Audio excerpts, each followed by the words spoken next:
Mula sa paniniwalang kita ang Great Wall mula kalawakan hanggang sa paniniwalang magkaibang kontinente ang Europa at Asia. Maraming maling paniniwala at alamat sa kartografiya ang heograpiyang natutunan natin habang lumalaki. Ngayon, ilalantad ko ang katotohanan sa likod ng mga ito, simula sa bilang 50. Ang Everglades ay hindi isang latian, kundi isa talagang napakababaw at napakabagal na ilog. Tinatawag itong ilog ng damuhan. Dumadaloy mula lawa ng Okeechobee papuntang Golpo ng Mexico na tinatawag ding Golpo ng Amerika. Gumagalaw lang ito ng 2,000 talampakan kada araw, katumbas ng mahigit 1 milya. Kung ikukumpara, ang Mississippi ay dumadaloy ng 28 hanggang 72 milya bawat araw pero hindi mahalaga ang bilis. Ang tubig na dumadaloy sa isang direksyon at nakukulong ng pampang ay tinatawag na ilog. Kapag napagtanto mong iba pala ang ilog kaysa akala natin, hindi rin tayo magkasundo kung paano sila nagwawakas. Bilang 49, ang delta at estuaryo ay tumutukoy sa ilog, ngunit magkaiba ito at hindi lahat ng ilog ay may delta. Lahat ng delta ay estuaryo, pero hindi lahat ng estuaryo ay delta. Nasusundan niyo pa ba? Kung malakas ang alon o mabilis ang agos ng ilog, hindi nananatili ang latak. Walang delta, pero estuaryo pa rin. At minsan, ang mga ilog ay hindi talaga nagtatapos. Sumusuko na lang sila, bilang 48.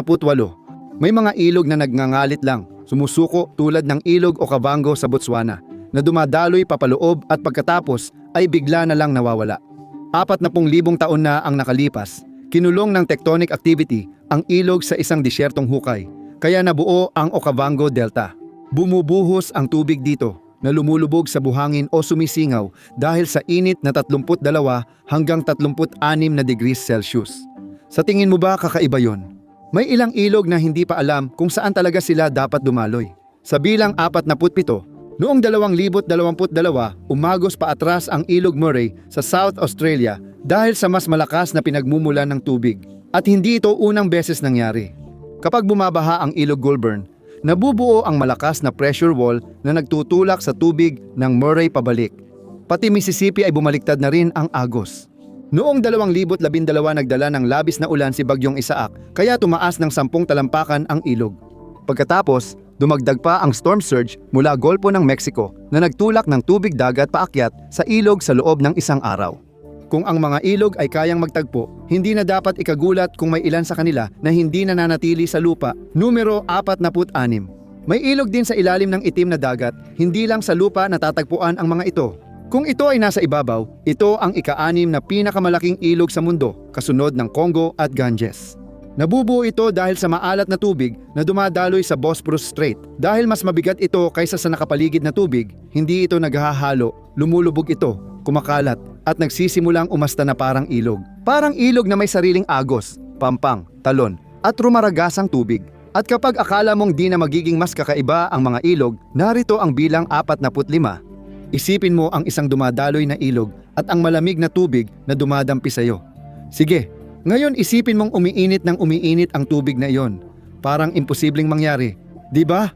Hindi ganoon sa Sinaytimpishka, ang kumukulong ilog ng Amazon sa gubat ng Peru, na pinapainit ng geothermal na pinagmumulan sa ilalim ng lupa. Ang karaniwang taunang temperatura nito ay mula 75 degrees Fahrenheit hanggang 84 degrees Fahrenheit. Pero mas kakaiba pa dahil may mga geothermal scientist na nakapagtala ng temperatura na higit sa 174 degrees Fahrenheit.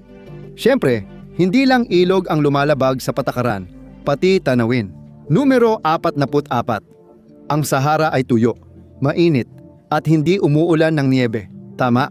Sa katunayan, naitala ang pag-ulan ng niyebe sa pinakasikat na disyerto sa mundo ng 6 na beses. Ang pinakahuli ay noong 2022 at hindi lang basta ambon ng niyebe iyon. Noong Enero 2018, 15 pulgada ng niyebe ang bumagsak sa buhanginan sa paligid ng Ain Sefra, Algeria. Hindi lang niyebe ang kayang gawin ng Sahara, talagang ginugulo niyan ang ating mental na mapa bilang 43.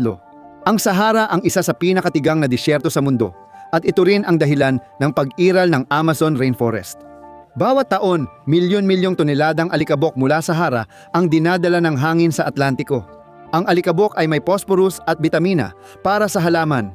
Madaling maubos ang phosphorus sa rainforest dahil hinuhugasan ito ng ulan. Kapag nawala ito, magugutom ang Amazon. Huwag kalimutang mag-subscribe. Mula simula, umiikot na ang aking panloob na kumpas at handang magpatuloy. Ayos, 42. Tinatamaan nga ng kidlat ang parehong lugar ng 2 beses. Kaya may antena ang mga skyscraper para maakit ito. Kahit walang istruktura, madalas pa ring tamaan ng kidlat ang parehong lugar. Ang lawa ng Maracaibo sa Venezuela ay tinatamaan ng kidlat 260 araw kada taon at nasa loob ng isang basin ng bundok. Ang mainit at maalinsangang hangin ay umaakyat, ang malamig ay bumababa at nagbabanggaan. Nagdudulot ito ng natural na makina ng bagyo gabi-gabi. Habang ang langit ay paulit-ulit nagwawala tuwing gabi, dahan-dahan namang nagbabago ang anyo ng karagatan sa lupa. 41. Maaaring tumaas ang antas ng dagat pero hindi sa Pasipiko. Lumiliit ito ng halos 1 pulgada kada taon dahil ang tectonic plate ng Pasipiko ay dumudulas sa ilalim ng mga plate sa paligid nito. Sa kalaunan, ibig sabihin nito ay magsasanib ang Asya at ang Amerika bilang isa. Ibig sabihin din nito na lumalawak ang karagatang Atlantiko. Balang araw, magkakaroon ng kontinente na Amasya at malaking karagatang Atlantiko. Ang mabagal at di nakikitang paggalaw ay biglang sabay-sabay lumilitaw. Numero 40. Kadalasang nagaganap ang lindol sa mga fault line, ngunit hindi sapat ang salitang karamihan dito. Higit 70% ng lindol ay nangyayari sa o malapit sa plate boundaries. Sa milyon-milyong taon, ang paggalaw ng tectonic plate ay nag-iiwan ng pilat at mahihinang bahagi sa crust ng mundo. Kaya kapag ang stress mula sa plate boundaries ay dumaloy paloob at tumama sa mahihinang bahagi, biglang nabibiyak ang lupa. Isipin mong nakatira ka ng libu-libong milya ang layo mula sa fault line at tinamaan ka pa rin ng lindol na magnitude 7 noong 2017. Ganyan tinamaan ang Botswana ng lindol na magnitude 6.5. At noong 1,800 at 11 at 1,812 ang rehiyon ng Ilog Mississippi ay niyanig ng sunod-sunod na lindol na higit sa magnitude 7. Malayo sa plate boundaries, ngunit hindi lahat ng geolohikal na sorpresa ay dulot ng lindol. Fact 39. Saan ang may pinakamaraming glacier? Tama ba ang sagot na nasa isang Arctic na rehiyon? Pakistan. Ang hilagang Pakistan, partikular ang rehiyon ng Gilgit-Baltistan, ay may mahigit 7,000 glacier. 3 pangunahing bundok ang namamayani rito, Himalayas, Karakoram, at Hindu Kush. Ayon sa mga bagong pag-aaral, maaaring mas mataas pa ang bilang ng mga glacier sa Pakistan na umaabot sa mahigit 13,000 at marami sa mga ito ay wala pang pangalan. Hindi lang glacier ang inilalagay ng heograpiya sa kakaibang lugar. Bilang 38 ang Dead Sea ay hindi talaga dagat. Sige, dagat ito 6 na milyong taon na ang nakalipas. Ngayon, isa na itong napakaalat na lawa na 10 beses na mas maalat kaysa sa totoong karagatan na may 34% na alat. Hindi ito nawawala ng tubig maliban sa pagkatuyo at wala na itong koneksyon sa karagatan. Kaya opisyal na itong tinuturing na lawa. Kung sa tingin mo dapat tumugma ang pangalan ng anyong tubig sa itsura nila, iba ang plano ng heograpiya. Bilang 37, karaniwang may baybayin ang mga dagat maliban sa Sargasso Sea na nasa hilaga ng karagatang Atlantiko. Ang Sargasso Sea ay hindi napapalibutan ng lupa kundi ng mga agos ng tubig na umiikot na kilala bilang ocean gyre. Ibig sabihin, maaaring iba ang itsura at buhay dito kumpara sa tubig sa labas nito. Mas kalmado ito kaysa mabagyong Atlantiko dahil ang paikot na agos nito ay nagpoprotekta laban sa malalaking alon at magulong tubig. Kahit manatili ang tubig sa isang lugar, hindi ito laging umaayon sa inaasahan. Numero 36. Ang mga lawa ay maaaring tabang o maalat. Halimbawa, ang lawa ng Balkhash sa Kazakhstan, ang kanlurang bahagi nito ay halos tabang. Malapad at mababaw ito, dinadaluyan ng natutunaw na niyebe mula sa bundok. Maalat ang silangang bahagi at ang mga ilog dito ay puno ng alat. Paano nananatiling hiwalay ang tubig dito? Dahil ba magkadugtong lang sila sa makitid na kipot? Dahil dito, mahirap magsanib ang maalat at tabang na tubig at minsan, hindi naman talaga sa tubig ang kalituhan. Nasa mapa ito. Katotohanan bilang 35. Mayroong 5 Great Lakes. Pero sa totoo lang, iisa lang talaga ang Lake Huron at Lake Michigan. Seryoso, itinuturing lang silang magkaiba dahil sa pangalan. Magkakonekta sila sa kipot ng Mackinac at dahil sa agos ng tubig, pareho ang level ng 2 lawa. Hindi na unawaan ng mga unang manlalakbay ang kagubatan ng Michigan. Napakalawak ng mga lawa. Kaya magkaiba ang Lake Huron at Lake Michigan. Ngayon, wala nang gustong baguhin ang mga aklat-aralin sa elementarya para itama ito. Kung iniisip mong kakaiba na malabilan ng mali ang ilang lawa, hintayin mong marinig ang tungkol sa mga lawa na hindi pa natin alam na umiiral.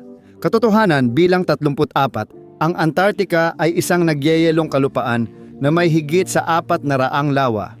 Ang problema, karamihan dito ay nasa ilalim ng yelo ng kontinente. Kaunti lang ang nasa ibabaw o walang yelo. Ang mga subglacial na lawa ay nabubuo mula sa natunaw na tubig ng yelo sa itaas na nakakulong at napoprotektahan mula sa lamig ng yelo sa ibabaw. Ang isa sa pinakamalalaking lawa ay 1.5 milyong taong gulang at ayon sa mga siyentipiko, may mga lawa ring maaaring 15 milyong taon na. At hindi lang Antarctica ang natatago sa harap ng ating mga mata. Katotohanan, bilang 33, mabilisang pop quiz. Banggitin lahat ng kontinente, magaling ang iyong sagot. Pero may nakaligtaan ka. Zealandia, 74% ng kontinente ay nakalubog sa tubig. Ang tanging bahagi ng lupaing ito na makikita sa ibabaw ng tubig ay ang New Zealand at New Caledonia. Ito ang pinakamanipis at pinakabatang kontinente, higit sa kalahati ng laki ng Australia at lumubog ng mas mababa kaysa iba dahil siksik at manipis ito.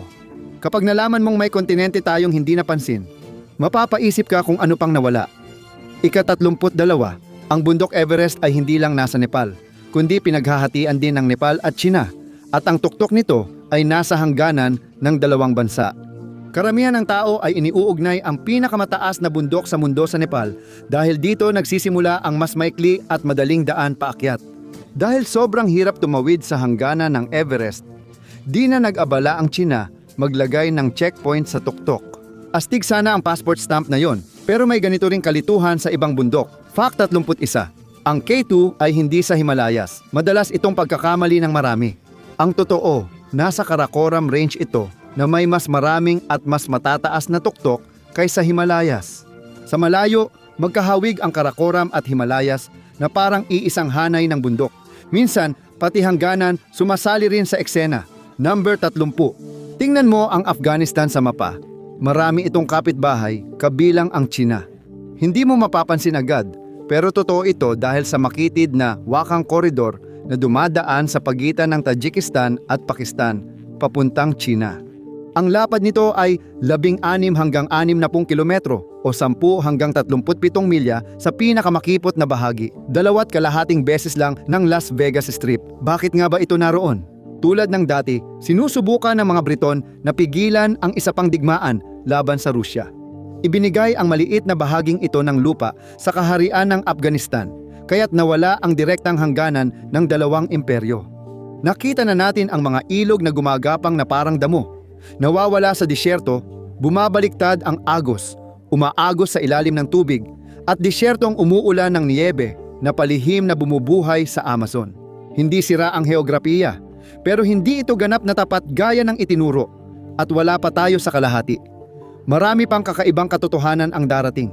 Bilang 29, hindi pa permanente ang hangganan ng Italia at Switzerland. May bahagi nitong tinutukoy ng yelo sa ilalim ng Matterhorn, ngunit natutunaw na ang mga glacier. Nawalan ang Switzerland ng 4% ng dami ng glacier nito noong 2023 at 6% noong 2022. Noong 2024 nagkasundo ang dalawang bansa na iguhit muli ang hangganan. Dahil patuloy ang pagtunaw ng yelo, malamang hindi ito ang huli nilang pag-aayos ng hangganan. Sa susunod na mag-book ka ng Swiss ski holiday, maaaring magising ka sa Italia, hindi sa Switzerland. Hindi rin lahat ng issue sa hangganan ay tungkol sa guhit ng linya. Bilang 28, hindi lahat ng bansa ay may sariling border control. Tanungin mo si Liechtenstein na ipinasa na ng buo ang kanilang visa policy sa Switzerland. Pinamamahalaan ang lahat ng import at export ayon sa mga patakaran ng Switzerland. Mula 2011 tinanggal na ang border control sa pagitan ng dalawang bansa dahil pareho silang nasa Schengen Zone. Bagamat magkaibigang bansa na nagtutulungan, may ilang problema rin. Dahil walang border checks, mas madali para sa kriminal na mailipat ang ari-arian nila. Aminin natin, kaakit-akit ang mga bangko ng Liechtenstein kung gusto mong itago ang malaking pera. At kapag nagiging malabo ang hangganan, sumasabay ang oras. Bilang 27, Pwede kang nasa dalawang time zone basta nasa Nicosia ka, ang tanging nahating kabisera sa mundo. Matapos sakupin ang Cyprus, noong 1974 patuloy na hawak ng Turkey ang hilagang silangang bahagi ng isla. May buffer zone na kontrolado ng UN na nagbibigay daan sa Greek at Turkish Cypriot na tumawid sa pagitan ng dalawang teritoryo. Nagdudulot ito ng problema dahil hindi sumusunod sa Daylight Savings Time ang Turkey pero sinusunod ito ng Republika ng Cyprus. Pareho ang oras sa Nicosia kapag tag-init pero sa taglamig siguraduhing alam mo ang panig ng appointment mo para di ka mahuli ng isang oras. Hindi na bago ang mga problemang dulot ng hangganan. Minsan, mali na ito mula umpisa. Bilang 26, tinuturuan ang mga estudyante sa US na hindi lumalagpas ang bansa sa ika-49 na paralel na itinakdang hangganan ng US at Canada 2 siglo na ang nakalipas. Ngunit mali ito. Lahat ito ay dahil sa pagkakamali sa paggawa ng mapa. Kilala bilang Northwest Angle sa hilagang Minnesota. Ang Northwest Angle ay nahiwalay sa natitirang bahagi ng US ng Lake of the Woods. Para makarating doon, kailangan mo munang dumaan sa Canada. Bakit nagkamali ang mga surveyor noong dekada 1780 sa paghusga sa heograpiya ng mga lawa at kagubatan ng rehiyon? Hindi lang schedule ang naapektuhan ng mga hangganan, muntik pa itong magdulot ng digmaan. Katotohanan bilang 25, tatlong maliliit at halos walang nakatirang isla sa Beagle Channel ay muntik nang magdulot ng digmaan. Noong 1881, nagkasundo ang Argentina at Chile pero hindi malinaw ang timog na hangganan.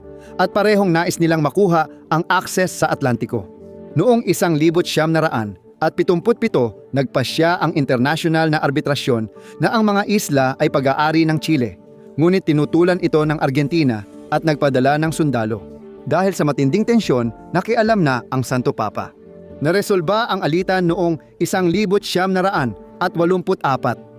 Napunta ang mga isla sa Chile. Nakuha ng Argentina ang karapatang pandagat at naiwasan ang digmaan.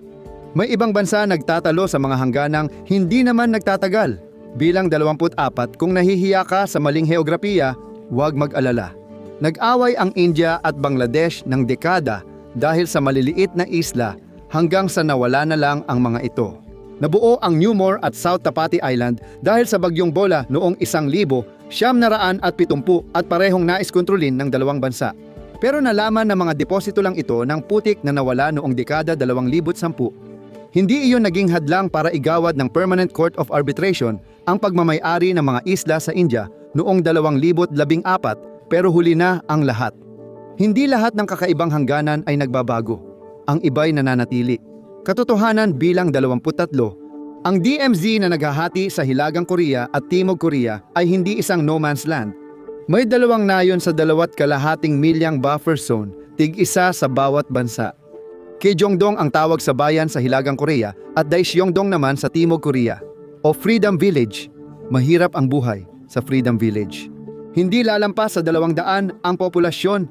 Palaging may kasamang sundalong Timog Koreano ang mga taga-nayon. May mahigpit silang curfew mula hating gabi hanggang umaga at kailangang sumagot sa gabi-gabing roll call. Mahirap tumanggap ng bisita dahil kailangan ng 2 linggong pahintulot bago bumisita. Kaya, bakit pa naninirahan doon? Binigyan ng South Korea ng mga benepisyo ang mga taga-nayon, gaya ng exemption sa serbisyo militar at bawas buwis. Sa ibang lugar, ang hangganan ay hindi linya. Katotohanan bilang 22, hindi totoong umiiral ang mga hangganan ng Western Sahara. Pinagtatalunan ang hilagang hangganan nito sa Morocco. At ang paghahati sa teritoryo ay hindi rin malinaw na linya. Isa itong 1,700 milyang pader na buhangin na tinatawag na berm. Ito ay puno ng mga trench, barbed wire at mga landmine na sa praktika mas epektibo bilang hangganan kaysa anumang linya sa mapa. May mga hangganan na umiiral lang dahil nagpasya ang mga bansa na magkaisa. Katotohanan bilang 21. Hindi kolonya ng Britanya ang Australia. 6 ito. Hanggang Enero 1, 1900 at isa binubuo ang Australia ng mga self-governing na kolonya ng Britanya. Ito ay ang New South Wales, Victoria, Queensland, South Australia, Western Australia at Tasmania. Bawat isa ay may sarili nilang parlamento, batas, sistema ng tren at buwis. Napagtanto ng mga pinununo ng rehiyon na ang mga hadlang sa kalakalan at magkakahiwalay na depensa ay magpapahina sa mga bagong malalayang kolonya. kaya nagpasya silang magsanib puwersa.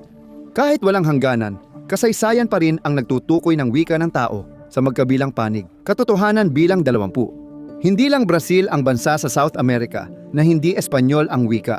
Ingles ang opisyal na wika ng Guyana. Olandes naman sa Suriname. Ang Suriname ay naging kolonya ng Olanda mula pa noong 1667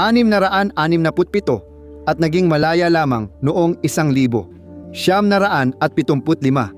Bagamat unang nanirahan ang mga Olandes sa Guyana na nagsasalita ng Ingles, naging kolonya ito ng Britanya mula 1831 hanggang 1966. Ito lang ang bansang nagsasalita ng Ingles sa Timog Amerika. Pero kasing tuso ng wika ang heograpiya rito. Katotohanan bilang 19. Hindi sa kontinente matatagpuan ang pinakamalaking pambansang parke ng Europa. Ang Guyana Amazonian Park ay matatagpuan sa French Guiana at sumasaklaw ng halos 13,000 square miles o 41% ng rehiyon. Malayo ito kaya hindi mararating mula sa baybayin. Pwedeng makapasok lang gamit ang maliit na eroplan o bangka na dumadaan sa ilog ng Moroni o Oyapak. Mula sa isa sa pinakaliblib na parke sa mundo hanggang sa madalas mapagkamalang palatandaan dito. Katotohanan bilang 18. Karamihan sa mga tao ay napagkakamalang London Bridge ang Tower Bridge ng London na itinayo mula 1886 hanggang 1874. Mas enggrande at kahanga-hanga ang itsura ng Tower Bridge kumpara sa medyo simpleng itsura ng London Bridge na isang patag na tulay na gawa sa konkreto at bakal na may ilang mga arko. Pero kahit itong London Bridge na ito ay hindi ang orihinal na London Bridge. Ang orihinal na tulay na itinayo noong 1831 ay binaklas at maingat na muling itinayo ng isa-isa ang mga bato sa Lake Havasu City, Arizona. Dahil di na kayang suportahan ang modernong trapiko ng London, ibinenta ito ng lungsod ng London noong dekada 60 at natapos ang muling pagtatayo sa Arizona noong 1971. Kung pag-uusapan ang mga bagay na akala ng tao, ay alam nila maraming maling akala sa inhinyeriya. Katotohanan bilang 17. Hindi lahat ng kanal ay may locks para sa mga barko. Wala ring locks ang Suez Canal. Bakit kaya? Pantay ang level ng Mediterranean at Red Sea kaya nadugtong ang mga dagat na ito. Nangyayari ito dahil halos patag ang lupa sa paligid ng kanal. Di gaya ng Panama Canal na tumatawid sa Continental Divide. Ang taas na pagitan ng karagatang Atlantiko at Pasipiko sa Panama Canal ay halos kalahati lang ng taas ng bowling pin. Ang tunay na pagbabago ng taas gamit ang mga lock ay 85 talampakan dahil sa lupa sa istmo. Minsan, sinasadya ng heograpiya na gawing pantay ang lahat pero minsan din niloloko ka lang nito. Fact number 16. Hindi naman ganoon kainit sa Miami. Hindi pa kailanman naitala ng lungsod ang temperatura na lampas 100 degrees Fahrenheit. Ang mga simoy ng dagat mula sa nakapaligid na Atlantiko at Dagat Caribe ang nagpapalamig sa temperatura ng lungsod, pero dahil sa halumigmig, nagiging mainit pa rin ang pakiramdam. Karaniwan itong nasa 60 hanggang 70% tuwing mga buwan ng taglamig at umaabot naman ng 80 hanggang 90% tuwing tag-init. Matatagpuan ito sa tanging tropikal na lugar sa continental US at ang 70 degrees Fahrenheit na may 80% halumigmig ay parang 113 degrees Fahrenheit ang init. Kahit anong ipakita ng thermometer, agad ka pa ring maliligo sa pawis paglabas ng bahay. Makikita mo, hindi lang panahon ang hinuhubog ng klima, binabago rin nito ang migrasyon, hangganan at kasaysayan. Numero 15. Hindi palaging disyerto ang Sahara. Ayon sa mga siyentipiko, dumadaan ito sa 21,000 taong siklo kung saan nagiging luntian at disyerto ito ng paulit-ulit.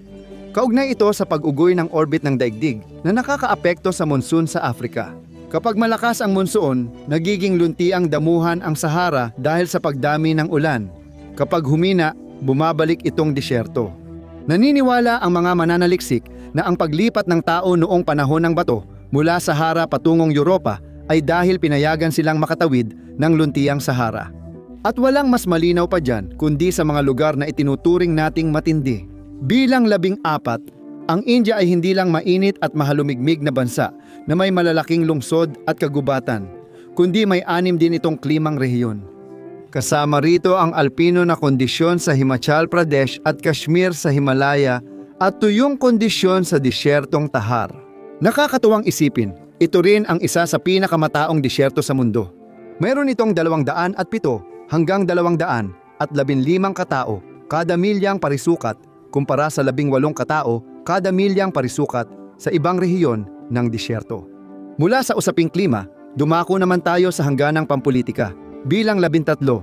Bagamat nasa New York City ang punong tanggapan ng UN, hindi ito bahagi ng US international na teritoryo ito at may sariling seguridad na pagmamay-ari ng United Nations. Hindi pwedeng pasukin ng mga tagapagpatupad ng batas ng US ang 18 ektaryang kinatatayuan ng UN nang walang pahintulot mula sa UN. Saklaw nito ang federal, estado at lokal na opisyal at tagapagpatupad ng batas. Layunin nito na protektahan ang natatanging internasyonal na katayuan ng samahan at punong tanggapan nito. Kung may mangyaring krimen, ang seguridad ng UN ang unang tumutugon at kadalasan ay nakikipag-ugnayan sa NYPD. May ilang opisyal ng UN na may diplomatikong imyunidad. Ibig sabihin, may gusali sa Manhattan na sa pintuan lang natatapos ang batas. At ang pananagutan ay depende lang sa kung sino ang nasa loob. At minsan, ang autonomiya ay nasa papel lang at wala nang iba pa. Bilang 12, habang naniniwala ang mga tao na hiwalay itong entidad, wala nang tunay na autonomiya ang Hong Kong. Habang dati itong gumana bilang isang semi-autonomong espesyal na rehiyong administratibo, mas mahigpit na itong kinokontrol ng pamahalaang Tsino simula noong 2020. Pinayagan ng mga pagbabago sa batas noong 2021 ang China na hadlangan ang mga grupong di-aprobado ng Beijing sa politika. Kaya noong eleksyon para sa susunod na punong ehekutibo ng Hong Kong noong Mayo 8, 2022, ang kandidato na pinili ng China, si John Lee, ay nagtamo ng mahigit 79% ng boto at siya lang ang pinayagang tumakbo. Madalas hindi totoo ang kolonyal na mapa kahit di pa umaalis ang imperyo. Ika-11 katotohanan. Bagamat akala ng marami, ang Martinique, Réunion at French Guiana ay hindi kolonya ng Pransya kundi bahagi mismo ng Pransya. Pareho silang sakop ng mga batas, may parehong boses, representasyon, sistemang pinansyal at pera. Sa teorya, ganoon nga. Ayon sa mga lokal, hindi pinapansin ng pamahalaang Pranses ang kanilang hinaing. Noong Setyembre 2024 libo-libo sa Martinique ang nagprotesta laban sa pagtaas ng presyo. Nagpadala ang Pransya ng mga pulis na panlaban sa kaguluhan upang tugunan ang pag-aaklas. Sa ngayon, nakita natin ang disyertong matao, pandaigdigang institusyong labas sa pambansang batas, mga lungsod na hindi sing-init ng inaakala, at rehiyong legal na bahagi ng bansa. Madalas, iniisip ng mga tao na hiwalay sila rito. Top 10 na tayo. At mas iba ang mundo kaysa sa nasa mapa. Ika-10 katotohanan. Mali ang alamat na kita ang dakilang pader ng China mula sa kalawakan. Alam mo ba na may mga anyong lupa na sobrang laki na mula lang sa kalawakan makikita? Ang Rechat structure sa disyerto ng Sahara ay hindi makikita mula sa lupa, nakilala bilang mata ng Sahara. Binubuo ito ng konsentrikong na asul na bilog, humigit kumulang 28 milya ang lapad, kasing laki ng 5 bundok Everest na pinagsama mula base hanggang tuktok. Sa Mauritania, makikita mo lang ang maliliit at maiitim na batong nagkalat sa disyerto. Kapag nag-zoom out ka ng husto para makita ang mga ganitong bagay, nagiging kakaiba ang itsura ng daigdig. Katotohanan, Siyam. Ang daigdig ay talagang makinis. Kahit kitang-kita ang malalalim na karagatan at matataas na bundok, maliit lang ang mga ito kumpara sa laki ng planeta. Mas makinis ang daigdig kaysa bola ng bilyar. At ang ilan sa mga nakakagulat ay malapit lang sa ating tahanan, bilang 8. Hindi lang temperate at tundra ang Europa, may disyerto rin ito. Ang disyertong Tabernas, nag-iisang disyerto sa kontinente, ay nasa Almeria, Espanya. Isa sa mga dahilan kaya nagawang kunan sa Europa ang spaghetti western ay dahil ang Tabernas ay pwedeng pamalit sa malalawak at tuyong disyerto ng American West. Mahigit 300 pelikula ang kinunan dito at may mga set na bukas pa rin sa turista. Sa Tabernas, nag-shoot ng episode ang Game of Thrones at Black Mirror. Hindi lang klima ang nagpapakakaiba sa heograpiya ng Europa, mas pinapalala pa ito ng mga hangganan ng bansa. Numero 7, hindi lang malapit ang Espanya sa Morocco. May mga bahagi itong napapalibutan ng Morocco, gaya ng mga exclave ng Ceuta at Melilla. Ang mga hindi kilalang protektorado ng Espanya sa hilagang baybayin ng Morocco ay bahagi ng Espanya sa iba't ibang anyo mula ika-15 siglo. Sila lang ang may hangganang lupa ng European Union sa Africa at mahalagang lungsod daanan para sa kalakalan ng Africa at Europa. Ngunit sa ngayon, mahigit 30% pa rin ang lokal na kawalan ng trabaho. May mga tao pa ring tumatawid mula Morocco para maghanap buhay, nagdudulot ng tensyon sa hangganan. May mga hangganan ding hindi ganoon kahalaga, depende sa lokasyon mo. Katotohanan bilang 6, may lugar sa mundo kung saan halos lahat ng tao mula sa anumang bansa ay pwedeng manirahan at magtrabaho ng walang visa basta handa kang harapin ang lamig at mga polar bear sa Svalbard. Hindi lang malamig na paligid at mababangis na hayop ang problema, may iba pang aberya. Una, makakapasok ka lang sa Svalbard sa pamamagitan ng Norway. Kailangan mo rin ng trabaho o kakayahang suportahan ang sarili mo at pag-isipan ito. Ang Svalbard ay may populasyon na nasa pagitan ng 2,000 at 600 at 3,000 at matatagpuan ito sa malayong bahagi ng Arctic tundra. Hindi ganoon kadali ang makahanap ng trabaho o tirahan, pero kung makakakuha ka ng trabaho at matitirhan, ang kailangan mo na lang harapin ay mga buwang puro dilim at napakalamig na temperatura sa halos buong taon. May mga lugar pa rin sa mundo na halos hindi umiiral ang mga hangganan. Fact number 5. May 7 bansang umaangkin ng bahagi ng Antarctica, pero hindi lahat ng teritoryo ay inaangkin. Ang Marie Byrd Island ay malaking walang may-ari na lupa. Sakop nito ang mahigit 620,000 square miles, 4 na beses ang laki ng California. Ito ang pinakamalaking hindi inaangking teritoryo sa mundo. Isa sa mga dahilan ay ang sobrang layo nito, pinakamalayong punto mula sa kahit anong kontinente, kahit sa pamantayan ng Antarctica. Dahil sobrang hindi kaaya-aya, noong lumipad si Admiral Richard E. Byrd dito noong 1929 at ipinangalan ito sa asawa niya, hindi man lang nakalapag ang crew para magkampo. Kahit sa pinakaliblib na lugar, patuloy pa rin ang lupa sa paggawa ng kakaibang bagay. Fact number 4, hindi lang lava ang nilalabas ng bulkan. Ang mga mud volcano sa Azerbaijan ay nagbubuga, tama ang hula mo, ng putik. Sa 700 mud volcano sa buong mundo, 350 ay nasa Gobistan National Park ng Azerbaijan. Karaniwan, mga 33 talampakan ang lapad ng mga ito, mas maliit kaysa sa karaniwang bulkan. Pero paminsan-minsan ay umaabot sila sa taas na 2,000 at 300 talampakan, doble ng taas ng Eiffel Tower. Pinakakakaiba, ang putik mula sa mud volcano ay madalas malamig sa hawak. Sabi ko, kadalasan, huwag ipasok ang daliri mo sa lahat para lang sigurado. Ngayon, top 3 na. Nagkamali ang unang mapa ng dagat Timog China sa pagtukoy ng ilang bahura bilang mga isla. Mukhang maliit na issue, pero pwedeng magdulot ito ng digmaan. Inaangkin ng China, Vietnam at iba pang bansa ang mga ito bilang teritoryo at gumagawa pa ng Peking Isla para palakasin ang pag-aangkin sa dagat Timog China. Ang mga pagtatayo ay nakasentro sa Spratly at Paracel, kung saan mula 2013 nakalikha ang China ng hindi bababa sa 3,200 acres ng bagong lupa. Kung kaya ng Peking Isla magdulot ng alitan sa mga bansa, isipin ang mangyayari kung may magbago ng hangganan para sa milyon-milyong tao. Pangalawa, akala mo maraming pag-iingat sa pagguhit ng mga hangganang pampulitika, pero kadalasan, random na tao lang ang gumagawa nito. Halimbawa, tulad ng Radcliffe Line na naghati sa India at Pakistan, pinaghiwalay nito ang mga komunidad, infrastruktura at daluyan ng tubig. Nagdulot ito ng mga problema sa mga sistema ng kalsada, komunikasyon at irigasyon. Mahigit 500,000 hanggang 1,000,000 tao ang namatay sa parehong bansa at 10 hanggang 12 milyong katao ang tumawid ng hangganan sa Punjab at Bengal upang makaiwas sa kaguluhan. Bakit ba napakasama at hindi natural ang pagkakaguhit ng linya? Dahil ito ay iginuhit ng isang abogado, si Cyril Radcliffe, na niminsan ay hindi pa nakatuntong sa lugar. Bago pa siya bigyan ng mahalagang tungkulin na hatiin ang dalawang bansa. Pero ang mga British ay palaging pabaya sa mga hangganan. Unang katotohanan, noong Marso 1, 2025 ang hindi inaasahan ay nangyari.